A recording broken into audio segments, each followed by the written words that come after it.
Webinar 7 of Purlos's micro webinar series across 2023, and the subject today is funded learning excellence strategies for boosting engagement and quality.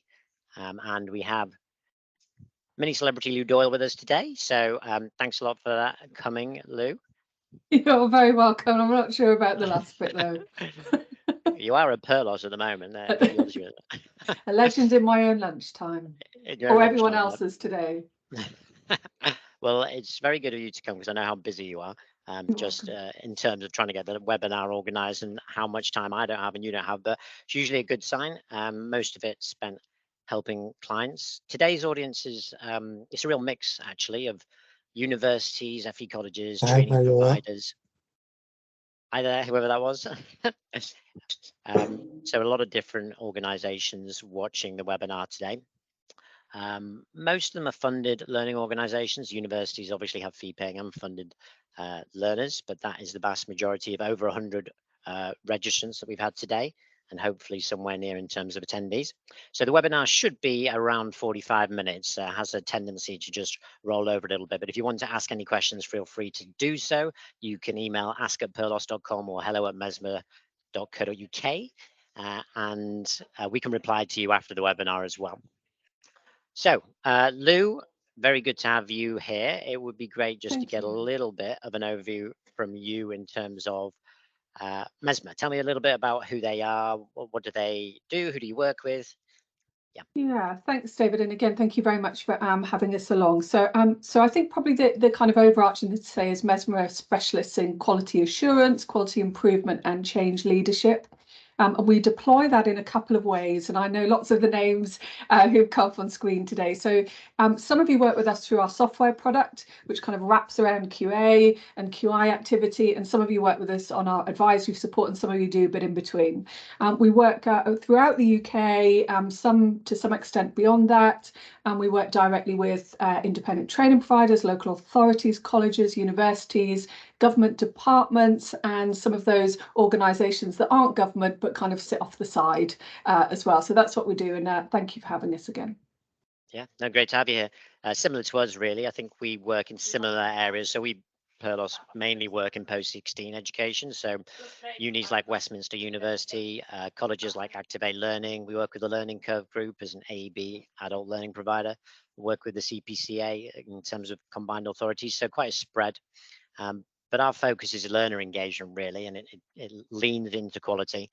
But our aim is to improve learner engagement, which we're doing at the moment, decrease learner dropout and replace the old outdated methods of communication like email or phone.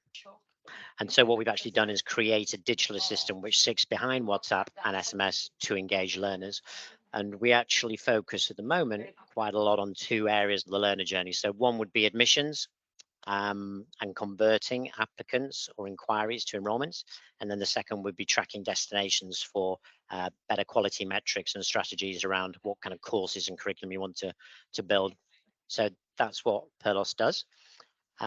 Let's just go quickly into the agenda. So just going to talk a little bit about the learner engagement journey and quality and how they might link.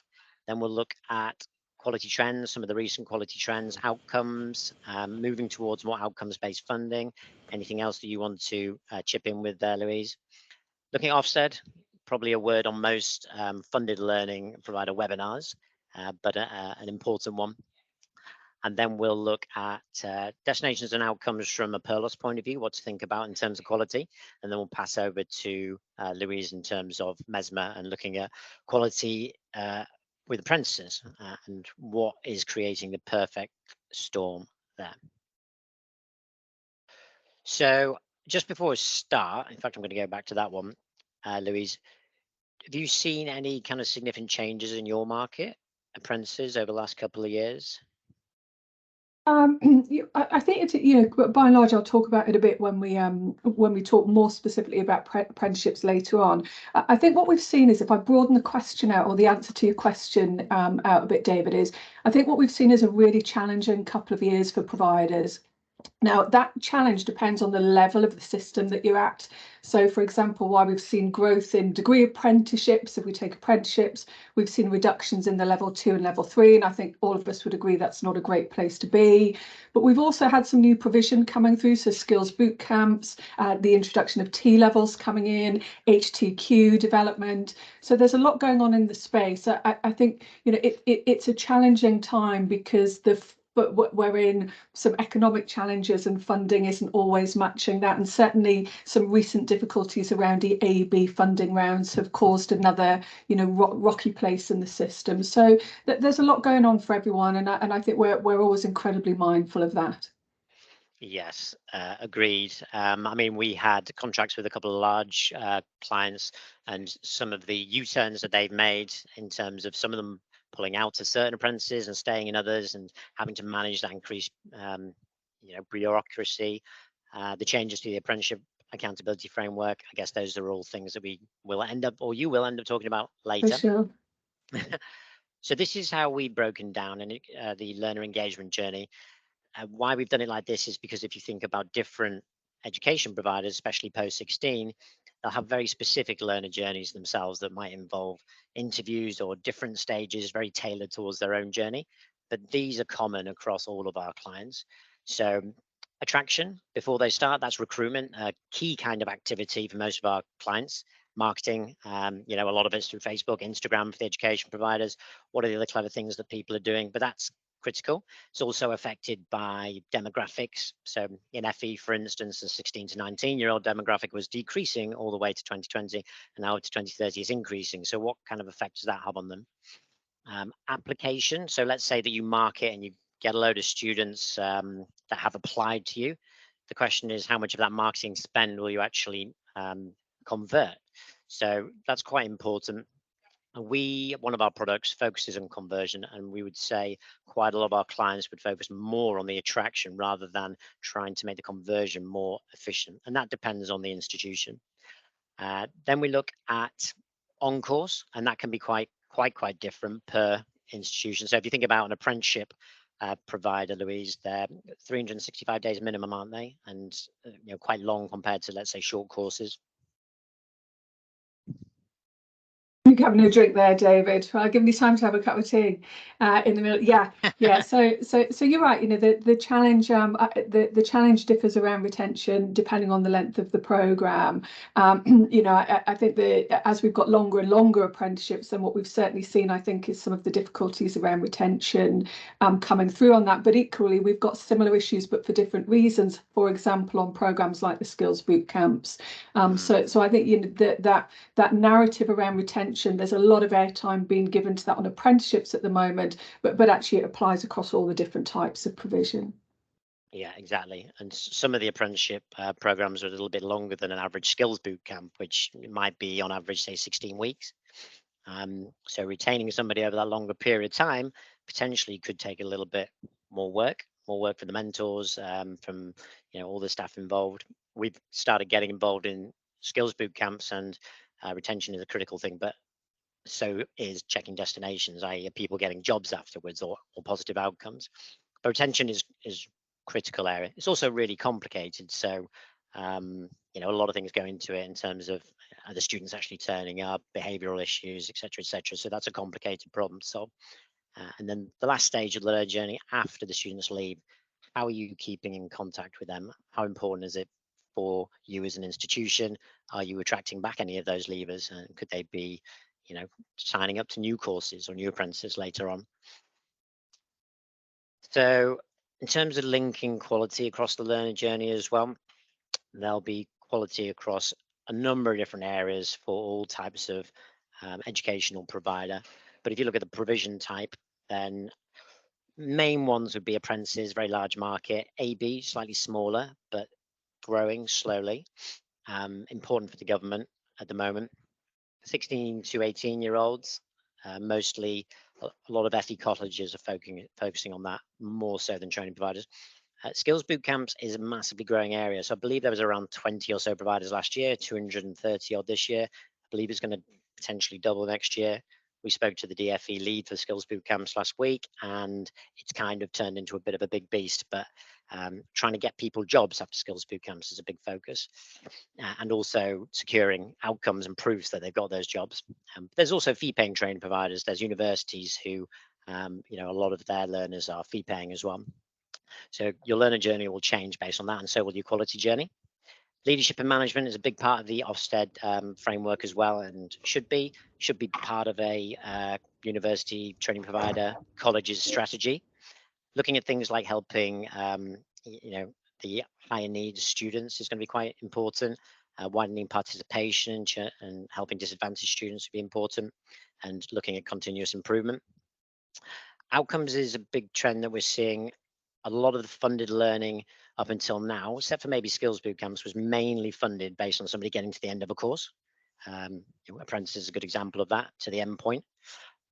But how can you prove that you're having an impact on a learner? So thinking about outcomes, can you track or prove with data learner progress, or can you track outcomes for different student segments? Can you break that down per course? And have you got enough data to track that? And what about the career support?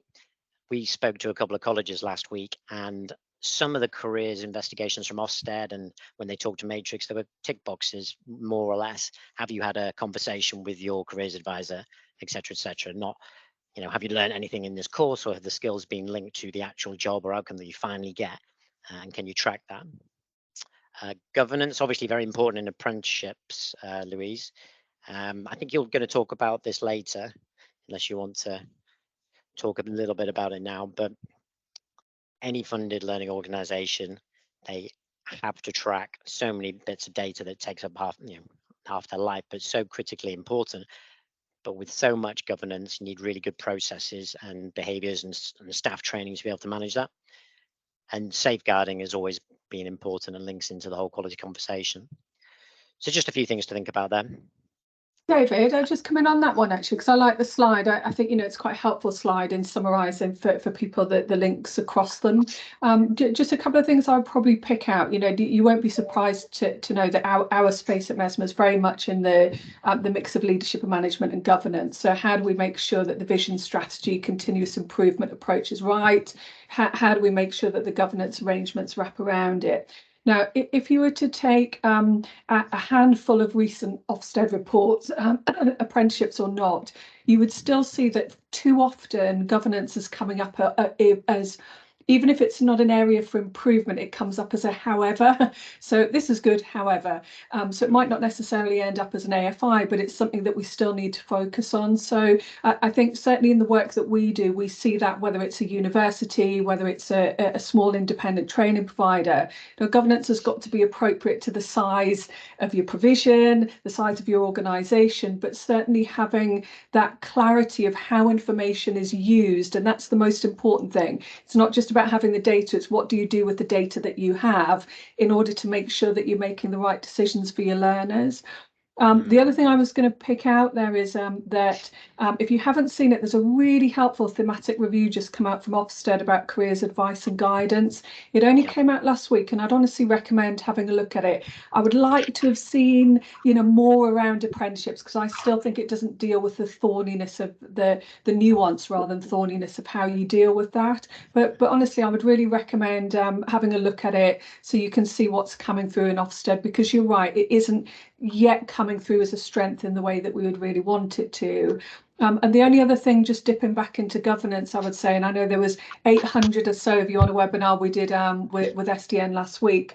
And one of the things or the main thing we were talking about was that crossover between the apprenticeship accountability framework is reaching more and more into a quality space. And there are some pros and cons of the way that's happening, but certainly it's starting to pick up and cross over to more of an extent than we've seen before with Ofsted.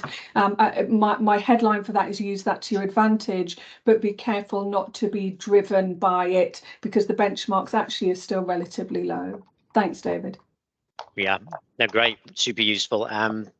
We've been doing a research project around careers support, not offering careers collateral, but just engaging learners with the existing collateral better. And we were trying to figure out the problem, and the problem that we've done after speaking to about 50 different education providers, was that there's not enough learners engaged with existing careers collateral. The amount of high impact data to prove that the careers team is actually effective is not as deep or high quality as could be. And also less so for the larger universities, but some of the FE colleges and training providers, the careers team, they don't scale because they haven't got a resource to have 20, 30 careers people, but they might have 4,000 learners and just 2 or 3 careers people in the team. So that's the struggle as well. Certain areas to think about. That was the problem statement that we came up with. So general industry trends. I mean, there's loads of industry trends, but one that we're seeing, which is maybe a little bit more related to, to what we're doing, Louise. So trends from your side would be great, but the potential for the government to try and get more impact data from education providers because they want to see whether you're having an impact on that learner. And there's grey areas about, what impact is, but can you get good, accurate data that you're confident in? Half of the clients that we speak to never used to be able to say that. So looking at things like the higher education policy statement mentions outcomes quite a bit.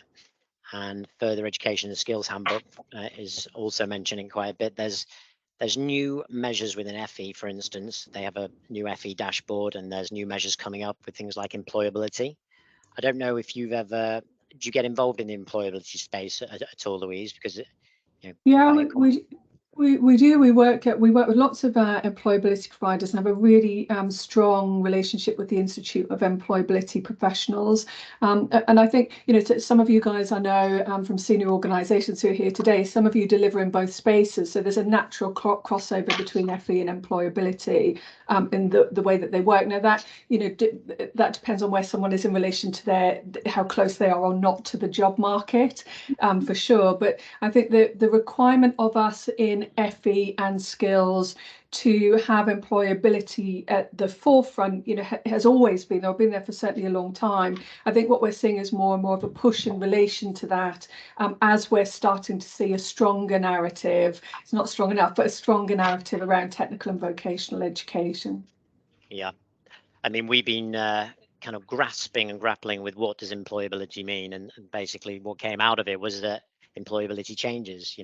When things like ChatGPT come out and things like plumbing and electricians are going to become more important, there's kind of more of a feeling from the employers we've spoken to that they want to start looking at skills and somebody that's ready to go in that job, i.e. employability is, do I want to employ them? But that's going to change every year.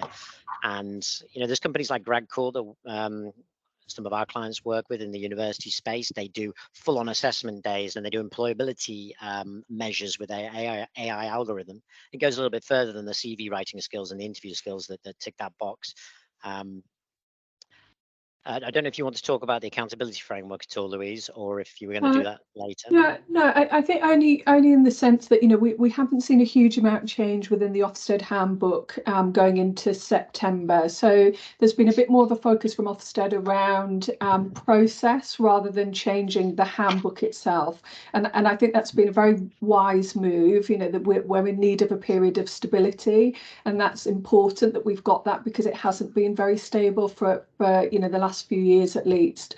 So I think, be rest assured, if you haven't had that time to unpick any updates to it, there's nothing major that's coming through. It's around process. There are things around, the notice period, different size and complex providers get, and so on. What I would say to you is keep an eye on the complaints process consultation that's been out. I think it's closed now, but you might want to check, because it's really important that we've got that feedback loop into Ofsted about making sure that things are working in a way that's helpful and suitable for everyone.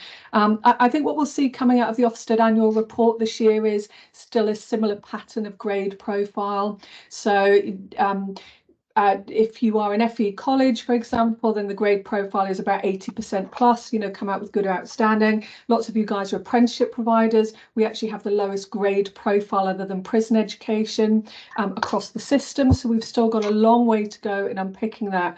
What I would say to you is, as I always do, is the subgrades are more interesting than the overall organisation grade. So if you want to focus on where can we get better. And I'll give you a college example here. Lots of colleges with a good in inspection overall have got a grade 3 in apprenticeships.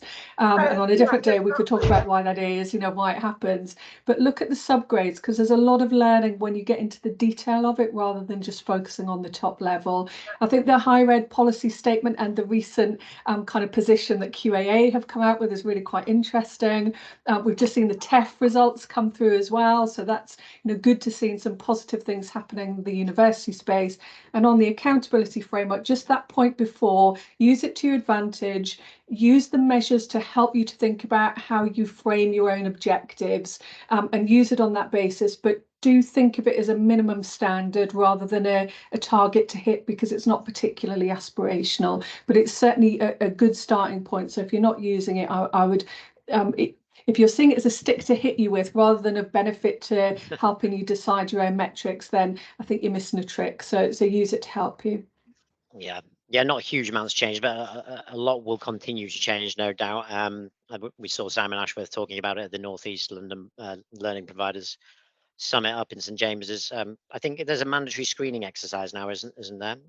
Required during initial assessment. We were talking about Cognitus and how they highlight learning disabilities. So things like that might be useful. Yeah, there is, and it's been this, and nothing particularly that's changed that's very current. It's more about the way that process is deployed and the effectiveness of it. And Darren's just picked up on something which is a really good point around. It doesn't change anything at the moment, but what we're seeing Ofsted do, which is helpful in the slide that you've linked it to, is that there is an evaluation, if you like, going on about the effectiveness of the education inspection framework in order to drive change and drive improvement. So thanks for the reminder of that, Darren. Yeah, exactly. So lots of change. So you're talking about Ofsted. I mean, in terms of outcomes and so forth, whenever you see an Ofsted report, outcomes usually and destinations mentioned throughout. Education inspection framework will be changes to it to make it more actionable, as you were mentioning. What about Ofsted and apprentices? What's the kind of situation with some of your clients, Louise? How do they react when they're getting ready for an inspection? What's some of the general feedback? I would say this, but you guys would know me, so you'd expect me to, that your best predictor of your Ofsted outcome is your self-assessment report. So if you have a robust, it's our happy space at Mesma. If your self-assessment reporting process, whatever you call it, is robust, is honest, is evidence-based, you will more or less predict the outcome of your inspection. It's very rare that providers who've got that right get a surprise in the inspection process. And you guys who know me better, know the Mesma mantra, which is no surprises. And the self-assessment report is the best way for you to be in that headspace and have that confidence. It's really that point I mentioned before, David, that we've still got work to do to improve the quality of apprenticeships across the system.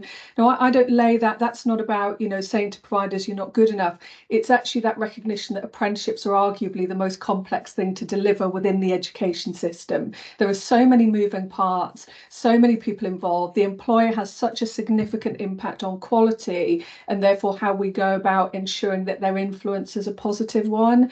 So we've definitely got work to do. Apprenticeship providers governance is still coming through heavily, as I mentioned before, so bear that in mind.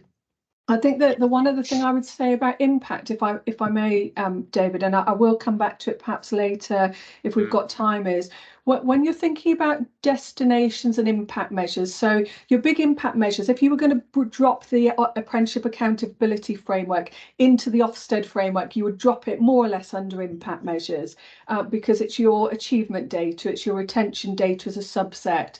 It's about progress on programme ultimately and where they get to. What I would say is I still think that providers, where we might have apprentices who are leaving early, and actually you could apply this to any other programme, sometimes there are people leaving the programme early, but their destination is still a positive one. And I think that we're not yet capturing those things well enough in order to make sure that we're recognising that sometimes people don't finish the programme, but that doesn't mean to say that what happened afterwards isn't positive and that you didn't help them to get there. So I think there's a nuance to that we're still not quite doing as well as we could do. So if I were in your shoes, it would be something I would be keeping an eye on. Yeah, that's a good point. It's going to be hard to be perfect, I guess, but that's a really good point. For sure. So I'll talk just for a couple of slides just about what we're doing around quality. Probably the basis of what Purlos does is around learner engagement, Louise. And you might not know as much, but um, I guess to get good high quality data around your learners for whatever reason, you really need to get more of them to reply. Some of our colleges have a 40% conversion rate during the admissions process. Some of them will be getting only 30% known destinations, which is, do you know where they go after they've left you? There's only really four destinations: as getting a job after you leave, becoming unemployed, or going into a further level of education, or going into an apprenticeship. They should go on a gap year, or do voluntary work. So there's really only four, whether you're leaving school, college, training provider, course, university. So those are the four destinations. So what we've done in terms of engagement is we have a kind of a mix between channels. So we use WhatsApp and SMS instead of email and phone. And a lot of our clients have been using email and phone for most of their communications. And we see some clients about 3 to 4 times more effectiveness. We get data on when to message students. So messaging students, 16 to 19-year-olds, the best time for us is 9:35 on a Friday, when the college or the training provider staff aren't working. And we've done a lot of work around conversational design. So 100,000 A/B tests on messages over the last 3 years. And you can tell that certain students will react so much better to certain types and tones of messages and shortness of messages. So that's what we've been doing. So a good example is, I think you said that you have a meeting with West Suffolk College this week, Louise, but Eastern College's group includes them and a couple of sixth forms, managed to get 84% known destinations for them, and 90% of them were positive. And what happened before was they didn't really have any idea what was happening with the data. So now they've got a really succinct idea of what they're doing. But one question we used to ask them is, how accurate is your current data on where your learners are ending up after they finish a course with you? And that can be for skills boot camps or apprentices. And the question is, how do you know? So one small thing about what we've been doing is, most of our clients used to have a couple of challenges. One would be learner engagement, and 99% of the organizations we speak to would be tracking destinations over the phone, whether it's short courses or longer courses. And short courses, it's much more difficult. They would be phoning up the learners. And more and more we're seeing reports on CSV files saying we rang this learner 20 times and we didn't get through. So that's been an area we've worked quite a lot in. That's a challenge that we've seen across the board, learner engagement. Now, that doesn't have to be for destinations. It can be for connecting with learners for career support, or trying to get hold of them when they're actually applying to your institution. So that's a core area that we've seen.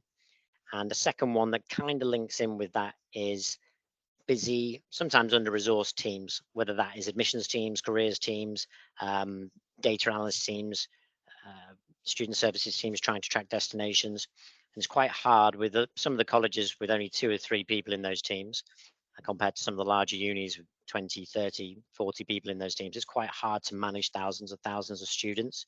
And if you've got poor engagement, that problem is exacerbated as well. So just to give viewers a little bit of an idea of some areas and actions for quality directors or MIS directors, potentially, if you're in further education, to think about, is thinking about collecting intended destinations, but don't use them as your actual known destinations, and start to try and get a more accurate idea of where your learners go before you start necessarily putting as much effort into getting them those positive outcomes. You need to know where they're going and then support them. I mean, you can do them in tandem, but a lot of our clients' data has been inaccurate and they were working on the wrong areas. One area would be conducting curriculum reviews. So we do a net promoter score for all our learners when they've left an institution, and trying to get feedback on different courses otherwise can be quite difficult. Sometimes if you're just messaging through WhatsApp, you feel like you can give more of an answer than just talking directly to a careers advisor or maybe a tutor. So we've got a lot of rich data there, but using that data to figure out whether you really should be running course A, B, or C. And trying to create a curriculum that is right for the local need, if you're a college, or national if you're university, but whatever your universities, whatever your education providers cohort of students want. Enhanced communication channels, we've definitely seen areas around communication channels whereby, from a GDPR perspective, there's only certain systems you can use in a legal way, especially if you're messaging students overseas. But email and phone we've seen become less and less effective in certain areas. It still has its place in certain areas, but things like WhatsApp, SMS, Discord, those kind of channels are growing. And they won't work for all areas either. So, for instance, Purlos couldn't work in China, for instance. It's mainly WeChat and things like that. But just try and A/B test different systems and different methods. And face-to-face and physical is still really useful. Going into schools, trying to connect to learners before they come to you has been a very useful behavior for our clients, trying to improve their admissions and applications. One big thing we've seen from nearly everybody is tracking long-term sustained destinations. Quite hard if you've got a human who has to ring back up somebody 2 years, 3 years, 4 years down the line and say, okay, you got a job, you got a positive destination, but are you still in it? So that's one thing which really should be automated. Impact, that's a big area. I think skills bootcamps, Louise, I'll talk about here a little bit. We were talking about it earlier and you said it, vastly growing area. I think skills bootcamp is the funded learning program with the highest percentage linked to a learner, linked to the provider getting 30% of their funding if you can get a proof that that learner has actually ended up in a positive outcome. And for a skills bootcamp, it could be 3 types of learners. Could be a self-employed person, could be somebody in a job getting a promotion, or it could be somebody who's unemployed getting a job. And the different types of outcome and proof that you need, like a signed contract, get harder and harder to get, especially after they've left. So use different systems and methods to try and improve your data around impact. And yet, just the last one, leveraging the positive outcomes and success stories that you do have to support your marketing. If you're getting 95% of people into a job within 6 months, that's going to be quite attractive to new applicants. And yeah, over to you, Louise, talking about the perfect storm. Yeah, thanks, Darren. So thank you, David.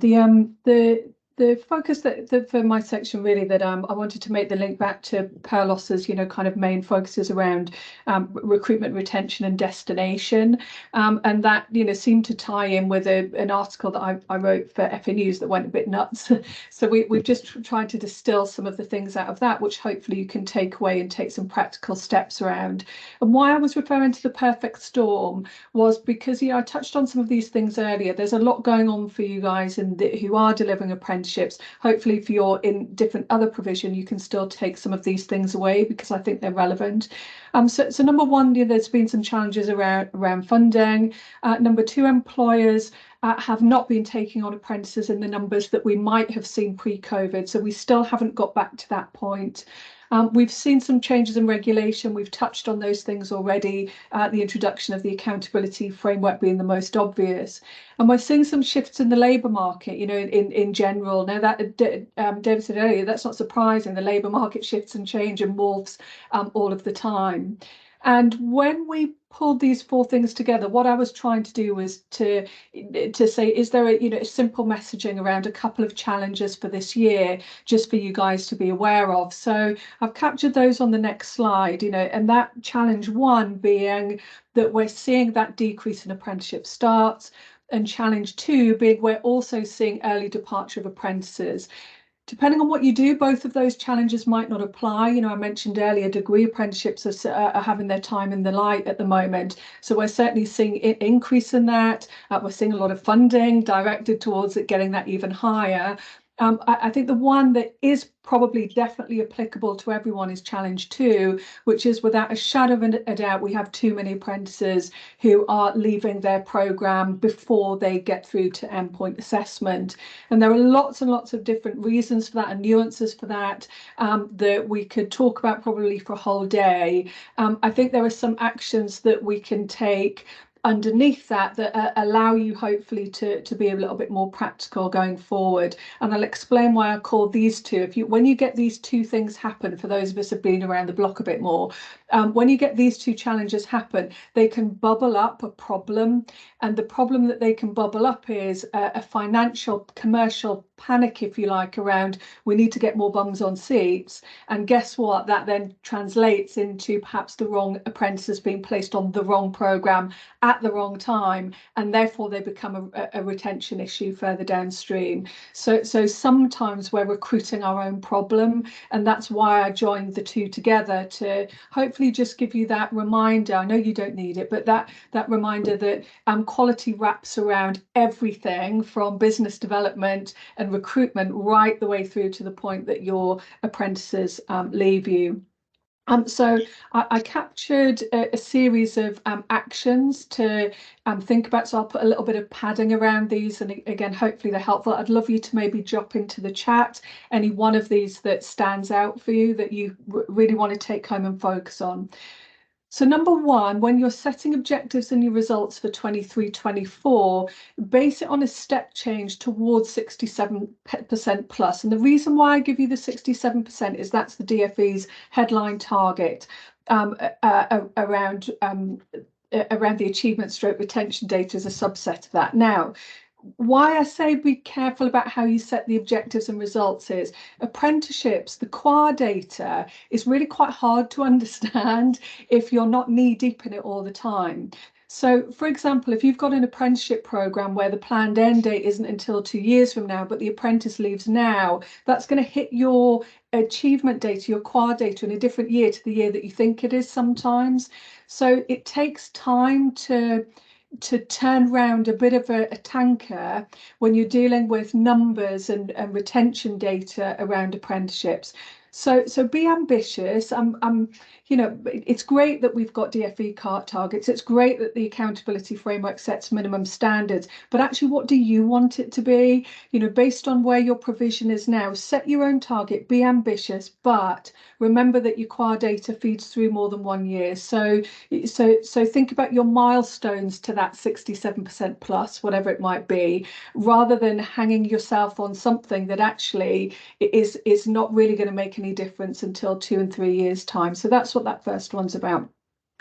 The second one is really get under the skin of the why of your withdrawals in 21, 22 and 22 to 23. We're still, for longer programmes, navigating some of the issues around COVID, and some of that data hasn't even hit yet. You know, if you're a university, for example, and you're delivering 3 and 4 year programmes. So what I mean by get under the why is it's very easy for us to go, well, it's all to do with COVID, or it's all to do with the care sector, or it's all to do with hospitality, or whatever, you know, the issue might be. And there will absolutely be a proportion of your withdrawals that are outside of your control, that you can't do anything about. There will also be a proportion of those withdrawals that are within your influence, if not your control. And then there will be some of them that, when you reflect on it, are absolutely within your control, because when we look perhaps at the recruitment process, we weren't getting the right apprentices on the programme in the first instance, or the way that the curriculum's structured is as dull as dishwater in the first 6 months. So why would they stay? Because actually this programme isn't giving them what they want it to happen, what they want to happen. So always, as you know with me, comes back to curriculum planning, the way that you've structured the programme and how it supports, and everything from recruitment onwards has a bearing on it. So really use your self-assessment process this year to get under the skin of that why of the withdrawals, in order that your quality improvement plan could be really targeted on the areas that you can influence or control. The third one is the one I mentioned really on the last slide, is that headline of the unintended consequences of placing too much focus on recruitment over retention. And it's because we panic sometimes when we're faced with too many withdrawals, or we're not getting the numbers through. You then get a senior leader putting more pressure on business development teams. That drives behaviours, because why would it not? We'd all do the same. And then before you know it, the curriculum team are picking up retention issues further downstream. So when you're having these conversations about retention, it has to involve everyone at the different points of that touch point of that learner journey that David highlighted on the very first slide that he showed you today. So being honest, thinking that through, and thinking about how you can manage that to avoid that coming to the fore. The fourth one is going to look like a complete contradiction of the one above, but I know this hit home when I mentioned it last week on a different webinar, is what we're seeing too often at the moment is that apprentices are being kept on a program that isn't right for them and isn't right for their employer. And the reason that's happening is because, and here's the unintended consequence of the accountability framework, we're panicking that we're going to drop below the ESFA's threshold for intervention. So we're keeping people on programs sometimes that absolutely shouldn't be there. Now, there are a couple of reasons that causes you real issues. Number one is your coaches or your program teams are then wasting effort and time chasing those people to try and get them to re-engage in the program when perhaps they haven't engaged for 12 months. But also the impact of that is on that apprentice and on that employer, about that becomes a source of stress for them potentially as well. So no one gains when you have people on program that they have made the decision that this program isn't right for them and you've done what you can to rescue it. And the way that we always say this to our clients with great success and in conjunction with their ESFA account managers, sometimes you've just got to rip the plaster off and know that it's wrong, you've got it wrong, you're going to put things in place to improve it next time around. But please, please, please don't keep people on the program, because at some point it's going to hit your numbers anyway. It won't go away. So it's much better that you deal with it and do it in one go. My next one is be smart about how you position the timing of progress reviews. So we're still seeing quite a vanilla approach to progress reviews, you know, that we do them every 12 weeks because that's what we're told we have to do. But to use a really obvious example, I would always have my first progress review at about week 8 of a program, because obviously you want to catch those people before they if they are on the ILR, if perhaps they really are on the wrong program and you need to make different decisions for them. But also thinking about how, if your program's longer than 2 years and perhaps they haven't been as engaged over the summer, why would you wait for 12 weeks from September to speak to them for the first time in December, rather than catch them really quickly to set the scene for the year ahead? So I know we're just getting the basics of progress reviews right, but there's a bit more that we can do to be creative, to think about where the touch points are, where we've got learners who are disengaging, and thinking about how we can use those progress reviews to have the most impact. Next one, know and share the signs for potential withdrawals. So across your teams, what are the signs that we're noticing that might result in someone withdrawing when we've done that number 2, the why of withdrawals? And then start to think as a team about what's our flow chart, if you like, that if someone is showing that this is happening, what do we do next that actually helps them to re-engage or to stay engaged with the program? So if I give you a couple of really quick examples, number 1 is if they're not engaging with functional skills, if they need their maths and English, that's a red alert that you might well have a different problem come through at a later time. So what is your strategy about re-engaging someone around that? I'll give you a university example. If you've got a really big hole between when your talk content finishes and when the EPA is due to start, and you think that, and it's not an integrated degree program, you know as well as I do, you've got a massive risk of withdrawal because they've got their degree award and now we're trying to keep them engaged to when endpoint assessment comes through. So again, just some of that practicality around it. And the last one is be brave. You know, if you've got programs that have poor quality on them, it's not about stopping them forever. Sometimes it's just about putting a pause on them to give yourself the space and time to rethink and get your quality back to where you would want it to be.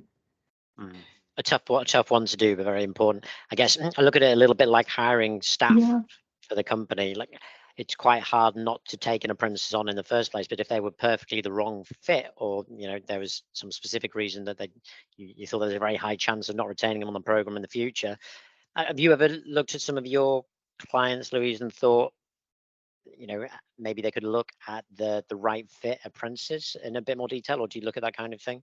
or is it more about maybe yeah, you know, all the time, and I think what's you know, there's things come through all of the time, and my team, as lots of you guys know, interview hundreds of apprentices on your behalf, to, you know, check in on the quality of their program and what's happening, and invariably it comes through in different ways. So the apprentice might say something like, "This apprenticeship is far more work than I was told at the beginning of the program." You know, it's a really good example of where they're on the right program, but the expectation about the workload hasn't been set well.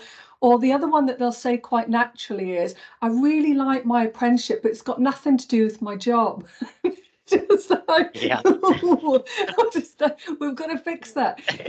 You know, they're still learning, they're still making progress in their let's call it academic learning. So it's not that that's not happening, and it's not that in your talk content you're not doing a great job, but the reality is what you're teaching is as someone who can't apply that learning in practice in order to make the progress that you want them to make. So, you know, lots of things come back to and sometimes it's not wrong program, it's the right program but the wrong time, and that wrong time can be about their personal circumstance. It could actually be about the employer, and really having a conversation with employer recruitment to say, do you have the time to mentor your apprentices now?